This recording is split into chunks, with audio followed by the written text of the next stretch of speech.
अस्सलाम वालेकुम एवरीवन, मैं हूं मोहम्मद तलहा। आप लोग देख रहे हैं तलहास फेस एकेडमी।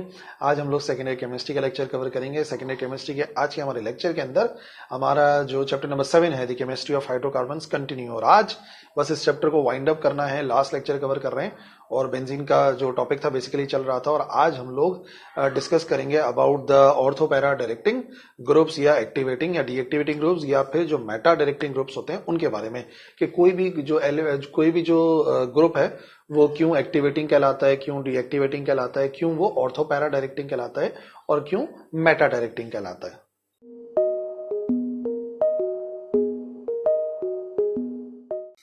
तो सबसे पहले जो है मैं आपको एक बात बताऊं कि उसके बाद फिर आपको समझ में आएगा कि ये क्यों लेक्चर इतनी अहमियत का हामिल है।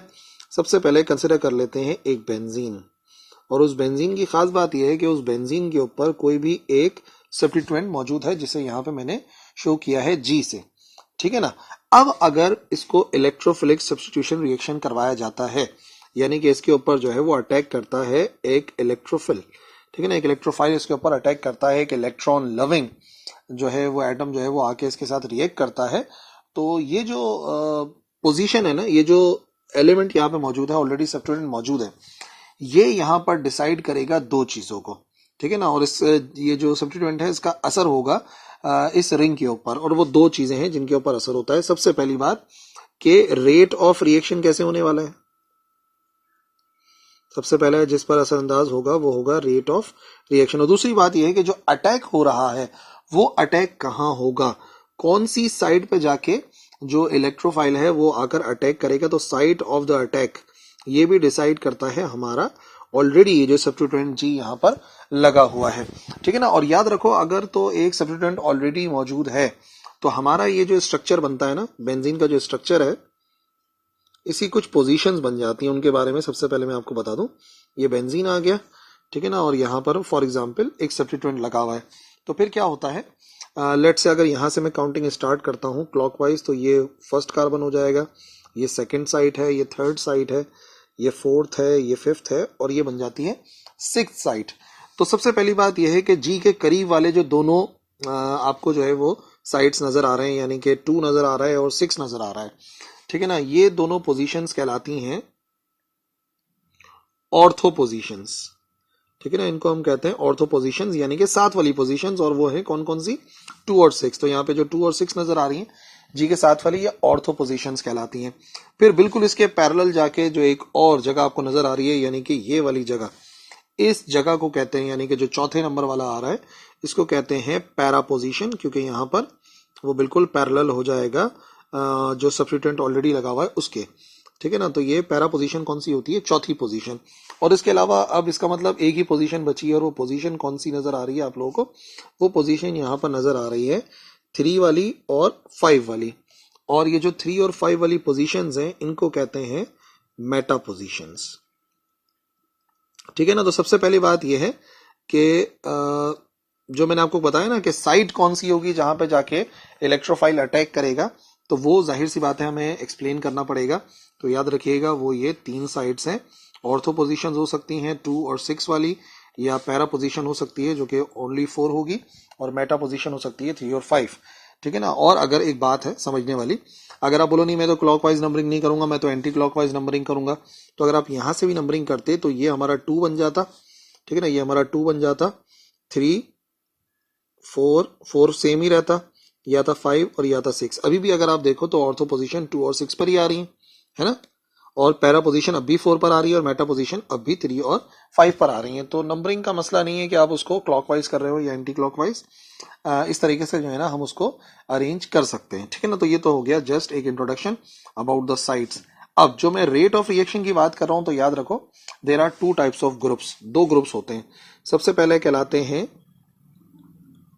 एक्टिवेटिंग ग्रुप,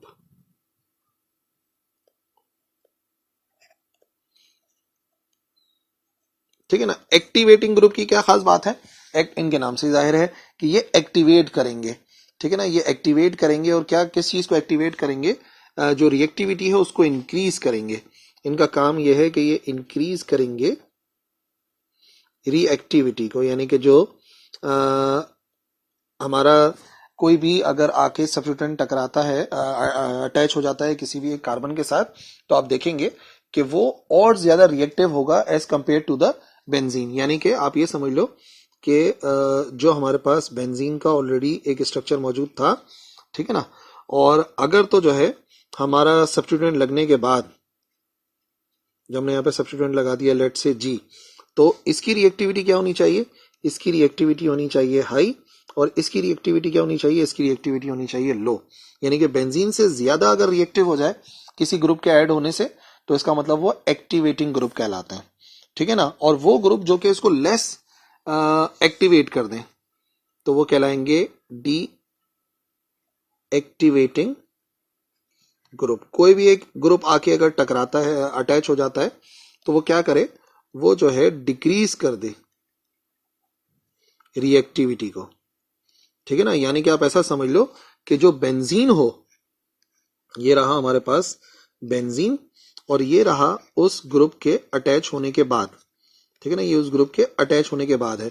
तो याद रखो बेंजीन जो है वो ज्यादा रिएक्टिव हो, जबकि इस एलिमेंट के लगने के बाद उसकी रिएक्टिविटी अगर कम हो जाए, लो हो जाए, तो ऐसा ग्रुप कौन सा ग्रुप कहलाएगा, ऐसा ग्रुप कहलाता है डी एक्टिवेटिंग ग्रुप, ठीक है ना। इसको भी और भी फर्दर एक्सप्लेन करना है, लेकिन सबसे पहले कॉन्सेप्ट आप ग्रैब कर लें। एक्टिवेटिंग ग्रुप वो है कि जो ग्रुप आके अटैच होगा अगर बेंजीन के साथ, वो उसकी रिएक्टिविटी को बढ़ा देगा। दूसरा ये है कि अगर कोई ग्रुप आके अटैच होगा तो वो उसकी रिएक्टिविटी को कम कर दे, तो ऐसा ग्रुप कहलाएगा डी एक्टिवेटिंग ग्रुप, ठीक है ना। तो ये मैंने आपको रिएक्टिविटी के बारे में समझा दिया। अब एक और बात है, आपने समझना है कि ऑर्थो पैरा डायरेक्टर्स क्या होते हैं और मेटा डायरेक्टर्स क्या होते हैं। तो सबसे पहले मैं आपको समझाता हूं ऑर्थो पैरा डायरेक्टर किसे कहा जाता है। कौन सा ऐसा सब्स्टिट्यूएंट है जो कि ऑर्थो या पैरा पोजीशन के ऊपर डायरेक्ट करता है आने वाले ग्रुप को या आने वाले इलेक्ट्रोफाइल को, ठीक है ना। तो जो सब्स्टिट्यूएंट जी है असल में वही इन्फ्लुएंस करेगा और डायरेक्ट करेगा पोजीशन को, जो कि सेकंड सब्स्टिट्यूएंट आ रहा है कि वो ऑर्थो पे जाके टकराए, पैरा पे जाके टकराए। तो अगर कोई भी ग्रुप डायरेक्ट करता है या तो ऑर्थो पोजीशंस पे जाने की या तो पैरा पोजीशन पे जाने की। ऑर्थो पोजीशन मैंने आपको बताई कौन सी होती है, 2 और 6 वाली, और पैरा पोजीशन कौन सी होती है, 4। तो अगर कोई एक ऐसा ग्रुप जो है जो आने वाले इलेक्ट्रोफाइल को बोले कि नहीं आपने ऑर्थो पे जाके अटैच होना है या पैरा पे जाके अटैच होना है, तो वो ऑर्थो पैरा डायरेक्टर्स कहलाते हैं, ठीक है ना। और ये जो ऑर्थो पैरा डायरेक्टर्स होते हैं ये 2 किस्म के होते हैं। इनके बारे में पहले मैं आपको समझाऊं। ये जो डायरेक्टर्स होते हैं वो 2 किस्म के होते हैं। पहले कहलाते हैं ऑर्थो पैरा, और ये जो ऑर्थो पैरा होते हैं ये डायरेक्टिंग तो होते हैं, ठीक है, और ये साथ साथ एक्टिवेटिंग भी होते हैं कि ये एक्टिवेट करते हैं, यानी कि इंक्रीज कर देते हैं रिएक्टिविटी को। जो दूसरे वाले ऑर्थो पैरा होते हैं, याद रखिए वो होते हैं ऑर्थो पैरा। होते तो वो डायरेक्टिंग ही है, ऑर्थो और पैरा की तरफ इशारा करते हैं, लेकिन याद रखिएगा वो एक्टिवेटिंग नहीं होते, बल्कि वो होते हैं डी एक्टिवेटिंग। तो ये भी कंडीशन हो सकती है, यानी कि सिर्फ ये ऑर्थो पैरा डायरेक्टिंग की ही खास बात है कि ऑर्थो पैरा डायरेक्टिंग जो है वो एक्टिवेटिंग भी होते हैं और डी एक्टिवेटिंग भी होते हैं। जिनको जो है ना मैं आपको बता देता हूं कि एक्टिवेटिंग कौन से हैं और डी एक्टिवेटिंग कौन से हैं। अगर आप एक्टिवेटिंग की बात करेंगे तो इसके अंदर हमारे पास क्या क्या आ जाएगा, इसके पास हमारे पास आ जाएगा अल्काइल ग्रुप आ जाएगा, ठीक है ना। अल्काइल के अलावा NH2 आ जाएगा, ठीक है, और यहां पर आ जाएगा हमारे पास अमाइनो आ जाएंगे सारे, ठीक है ना। अमाइनो एसिड्स आ जाएंगे, अल्काइल अमाइन आ जाएंगे, अमाइड्स आ जाएंगे, ये सारे के सारे, या OH आ गया, ये भी आ सकता है, हाइड्रोक्सी हो सकता है या एल्कोक्सी हो सकता है। ये सारे के सारे जो हैं हाइड्रोक्सी, एल्कोक्सी, अमाइनो, ये सब के सब जो है ना, और अल्काइल जो है जो कि यहाँ पे R से शो हो रहा है, ये सब के सब जो है वो ऑर्थो पैरा डायरेक्टर भी हैं। यानी कि अगर ये जुड़े हुए होंगे तो ये क्या करेंगे, ये जाके डायरेक्ट करेंगे आने वाले इलेक्ट्रोफाइल को कि वो जाके अटैच हो ऑर्थो या पैरा पोजीशन के साथ, और ये हमारे जो रिएक्शन है उसकी रिएक्टिविटी को भी बढ़ा देंगे, यानी कि जो हमारा नया प्रोडक्ट बनेगा वो ज्यादा एक्टिव होगा। जबकि ऑर्थो पैरा डायरेक्टर्स और भी होते हैं, लेकिन सबसे अहम बात यह है कि जो हेलोजेंस हैं ये होते तो ऑर्थो पैरा डायरेक्टर्स हैं। कौन कौन से हो सकते हैं, क्लोरीन हो सकता है, ब्रोमीन हो सकता है, आयोडीन हो सकता है, फ्लोरीन हो सकता है, ये सब हो सकते हैं, ठीक है ना। ये क्या करते हैं, ये डीएक्टिवेट करते हैं, ये आने वालों को डायरेक्ट तो करेंगे ऑर्थो पैरा की तरफ, लेकिन ये हमारा जो नया बनेगा यानी कि हेलोजन को ऐड करने के बाद बनेगा क्लोरोबेंजीन बनेगा, ब्रोमोबेंजीन बनेगा, और आयोडीन अगर अटैच हो जाए तो आइडोबेंजीन बनेगा। तो ये सब के सब जो है वो लेस रिएक्टिव होते हैं एज कंपेयर टू बेंजीन। ठीक है ना। तो अभी तो हमने बात कर ली एक्टिविटी और डी एक्टिविटी के बारे में। अब ये देखना है कि कोई भी एलिमेंट या सब्स्टिट्यूएंट जो है वो क्यों ऑर्थो पैरा डायरेक्टिंग होता है, क्यों वो ऑर्थो पैरा डायरेक्टिंग करता है, ये बात समझनी है किसी भी एलिमेंट के बारे में। तो मैं आपको समझाता हूं, और ज्यादा बेहतर ये है कि हम उसको आपको फिनोल के जरिए समझाएं तो आप इजीली समझ जाओगे। सबसे पहली बात हम कंसिडर कर लेते हैं यहां पर फिनोल। फिनोल क्या है? बेंजीन के साथ मिसाल के तौर पे ये वाला हो गया डबल बॉन्ड, या क्या डबल बॉन्ड, यहाँ पे ऑलरेडी OH मौजूद है। ठीक है ना। अब OH जो है बेसिकली ये अभी मैंने आपको बताया कि हाइड्रोक्सी जो है वो बेसिकली ऑर्थो पैरा डायरेक्टिंग है। But why is it ortho para directing, वो बात मैंने आपको अभी समझानी है कि भाई क्यों ये जो है वो किसी भी आने वाले इलेक्ट्रोफाइल को डायरेक्ट करेगा कि भाई आप जाइए और आप जो है वो ऑर्थो पोजीशन पर जाइए, पैरा पोजीशन पर जाइए। ऑर्थो पोजीशन कौन कौन सी होती है? ऑर्थो पोजीशन 2 होती है, या तो दूसरी होती है, ठीक है, या फिर कौन सी होती है? तीसरी, चौथी, पांचवी, या फिर छठी। और पैरा पोजीशन कौन सी होती है? चौथी पोजीशन होती है। तो वाई क्यों ये डायरेक्ट कर रहे हैं दूसरे, चौथे या छठे पर किसी भी आने वाले इलेक्ट्रोफाइल को मैं आपको समझाता हूं। सबसे पहली बात यह है कि जो ऑक्सीजन है ना, यहाँ पे आपको पता है यहाँ पे लोन पेयर ऑफ इलेक्ट्रॉन्स होते हैं। ठीक है ना। और ये क्या करता है? ये जो है वो डोनेट करने की सलाहियत रखता है, ये इलेक्ट्रॉन्स देता है। ठीक है ना। ये जब इलेक्ट्रॉन देगा तो नतीजे में आप देखेंगे तो फिर क्या होगा, जब एक हाइड्रोक्सी कंबाइन हुआ है बेंजीन के साथ, तो ये आ गया हमारे पास बेंजीन। ये क्या होगा? ये बनाएगा एक डबल बॉन्ड। ऑक्सीजन जो पेयर ऑफ इलेक्ट्रॉन है वो देने के बाद ये डबल बॉन्ड बनाएगा। डबल बॉन्ड बनाएगा तो यहां से जो डबल बॉन्ड है ये कैंसिल होगा। ठीक है ना। ये हटेगा यहां से। ठीक है। ये डबल बॉन्ड यहां से हटेगा, और क्योंकि यहां पे डबल बॉन्ड बना लिया। लेकिन अगर ऐसा है तो यहां पर आपको पता है कि वो जो इलेक्ट्रॉन्स हैं, फ्री इलेक्ट्रॉन्स, वो यहां पर आ जाएंगे, और बाकी इधर का डबल बॉन्ड बरकरार है और इधर का डबल बॉन्ड बरकरार है। ठीक है ना। अब जैसे कि रेजोनेंस इफेक्ट होता है बेंजीन के अंदर, आपको ऑलरेडी समझा चुका हूं मैं रेजोनेंस इफेक्ट के बारे में। तो अब क्या होगा? यहाँ पे तो डबल बॉन्ड बना हुआ है OH का। अब क्या होगा? ये जो इलेक्ट्रॉन्स हैं ये इधर शिफ्ट होंगे। जब ये इलेक्ट्रॉन्स इधर शिफ्ट होंगे तो आप देखेंगे कि डबल बॉन्ड यहां पर आ जाएगा, और ये जो इलेक्ट्रॉन्स हैं ये यहां पर कहीं पर आ जाएंगे, और बाकी ये अभी भी अपनी पोजीशन पर रहेगा। रेजोनेंस इफेक्ट चल रहा है, ये इलेक्ट्रॉन्स हैं जो डीलोकलाइज होते चले जा रहे हैं। अगले स्टेप में क्या हो सकता है कि यही जो हमारे पास OH जुड़ा हुआ है, ये यहां पे डबल बॉन्ड बन चुका था, ये यहां पर शिफ्ट होगा। जब यहां पर शिफ्ट होगा तो डबल बॉन्डिंग यहां पर हो जाएगी, और ये जो इलेक्ट्रॉन है ये लोन पेयर अब यहां पर कहीं पर आ जाएंगे। ठीक है ना। और फाइनली क्या हो सकता है? फाइनली अगेन ये जो इलेक्ट्रॉन्स हैं ये डबल बॉन्ड इधर शिफ्ट होगा, और फाइनली हमारे पास OH इसी तरीके से आ जाएगा। तो आप जरा एक बात समझिए कि अगर आपने स्टार्टिंग में देखा था तो डबल बॉन्ड की पोजीशंस यहां नजर आ रही है, यहां, यहां, और यहां पे जो है डबल बॉन्ड की पोजीशन ऑल्टरनेट हो गई। लेकिन आप ये देखिए कि कौन सी पोजीशन पर जो इलेक्ट्रॉन्स हैं वो आ रहे हैं। इलेक्ट्रॉन्स इस पोजीशन पर आ रहे हैं। कौन सी पोजीशन पे? ये पोजीशन है, कौन सी? छठी पोजीशन कहलाती है। इलेक्ट्रॉन यहां पर आ रहे हैं जो चौथी पोजीशन है, इलेक्ट्रॉन यहां पर आ रहे हैं जो दूसरी पोजीशन है। हम यहां पर बात कर रहे हैं कि इलेक्ट्रोफाइल जब आके अटैक करेगा तो कहां जाएगा। तो आपको याद है ना जो मैंने आपको समझाया था, इलेक्ट्रोफाइल की खास बात क्या है? इलेक्ट्रोफाइल की खास बात यह है, ये है इलेक्ट्रॉन लविंग। ठीक है ना। ये इलेक्ट्रॉन लविंग है, इन्हें इलेक्ट्रॉन की बहुत जरूरत है, इलेक्ट्रॉन को पसंद करते हैं। तो ये जाएंगे ही वहां पे जहां पे इलेक्ट्रॉन अवेलेबल हो। और इलेक्ट्रॉन अभी कहां कहां अवेलेबल हैं? इलेक्ट्रॉन अभी अवेलेबल हो रहे हैं सेकंड पोजीशन पे, इलेक्ट्रॉन अवेलेबल हो रहे हैं फोर्थ पोजीशन पे, इलेक्ट्रॉन्स अवेलेबल हो रहे हैं सिक्स पोजीशन पे। तो इसका मतलब क्या हो गया कि ये जब भी कोई ऐसा एलिमेंट जुड़ा होगा, फॉर एग्जांपल अल्काइल होगा, अमाइनो होगा, अल्काइल अमाइनो होगा, अमाइड होगा, हाइड्रोक्सी होगा, एल्कोक्सी होगा, जो कि ऑर्थो पैरा डायरेक्टर्स हैं, तो वो आने वाले सब्स्टिट्यूएंट को क्या कोशिश करेंगे? वो आने वाले सब्स्टिट्यूएंट को कहां रखने की कोशिश करेंगे? वो कोशिश ये करेंगे कि आने वाला जो भी सब्स्टिट्यूएंट है वो या तो कहां पे आके कंबाइन हो, या तो वो इस पोजीशन पे आके कंबाइन हो, या तो वो इस पोजीशन पे आके कंबाइन हो, या तो वो इस पोजीशन पे आके कंबाइन हो। Because electrophiles are electron loving, तो वहीं जाएंगे जहां पे इलेक्ट्रॉन के होने की पॉसिबिलिटी है, जो कि छठे पर हो सकती है, चौथी साइड पर या दूसरी साइड पे। तो इस तरीके से आप ये समझ जाइए कि कुछ एलिमेंट्स क्यों ऑर्थो पैरा डायरेक्टर्स होते हैं। ठीक है ना, ये मैंने आपको समझा दिया ऑर्थो पैरा डायरेक्टिंग ग्रुप्स के बारे में। लेकिन अब दूसरे टाइप के जो ग्रुप्स होते हैं वो कहलाते हैं मेटा डायरेक्टिंग ग्रुप्स।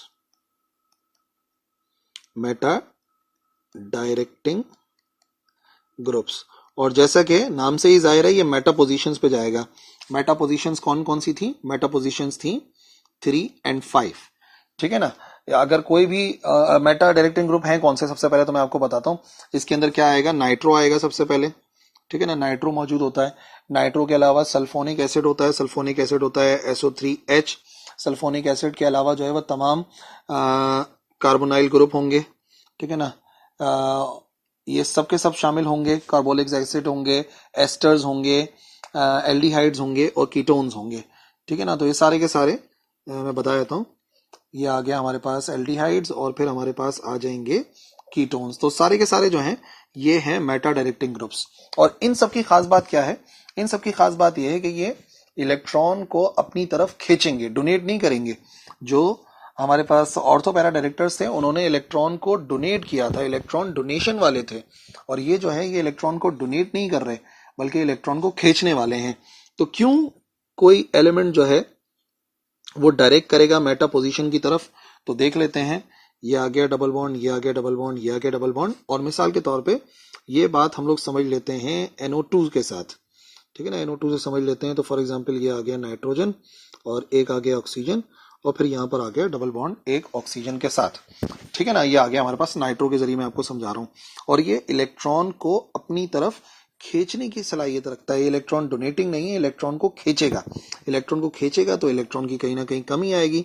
सबसे पहली बात यह है कि ये यहां से बॉन्ड ब्रेक होगा और ये यहां पे डबल बॉन्ड बनाएगा। ठीक है ना, तो हमारे पास फिर क्या होगा जब ये डबल बॉन्ड बना लेगा?